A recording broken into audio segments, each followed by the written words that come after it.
To make the jacket part of look 7, I had to ensure that this was not form-fitting. So to the center back, I added 1 inch. I drew a straight line on there, and then I measured 27 inches, which is the length of the jacket. I marked it and I drew another straight line there. So I picked up my tattered basic back pattern and I placed it behind the 1 inch line that I drew and drafted out the neck.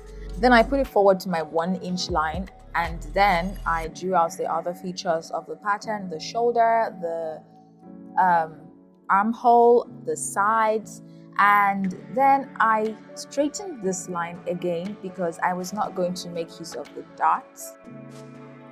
I then drew a slanted line from the waist to the hip, and this is my back pattern. I added seam allowance and I moved on to the front pattern where I measured 2 inches because this has to be even bigger because I wanted to make it lapel sort of stuff. I placed my back bodice pattern on it and I traced it out. Yeah, I did use my back pattern to make both the front and the back because I was not trying to achieve any special form fit. Then I extended the neck to the 2 inch area that I drafted earlier, and I traced out the armhole and I added seam allowance to this pattern. I did not add seam allowance to the center back, but I added to the center front. I went on to cut out 2 pieces of the front and 1 piece of the center back cut on fold, and this is to make only 1 jacket. So I put them together, the back first, then laid the front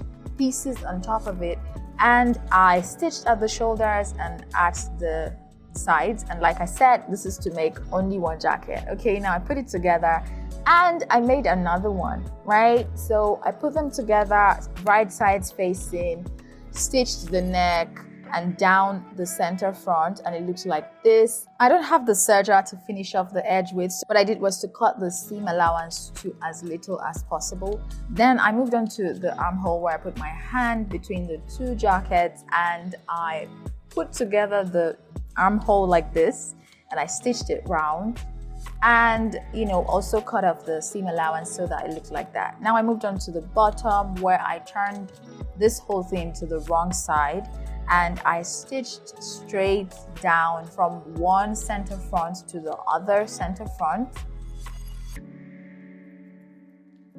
I left this tiny little space in order to be able to turn it to the right side, and I top stitched that. I moved on to cutting out my belt where I folded the fabric sideways and then I folded it lengthwise and I cut it like this. Nothing was really measured. You want to just cut out a belt that is the right length and breadth for you. So when you open it up, you get something like this, which I went ahead to stitch short and leave a tiny little space that I would use to turn it out and top stitch later.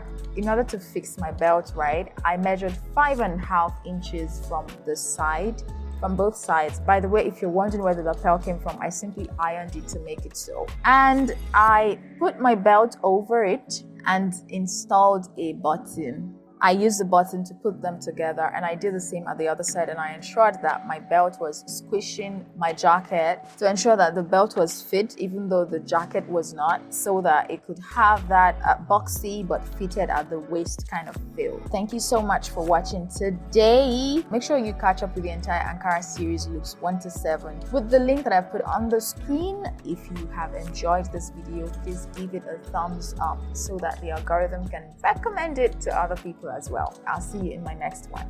Bye.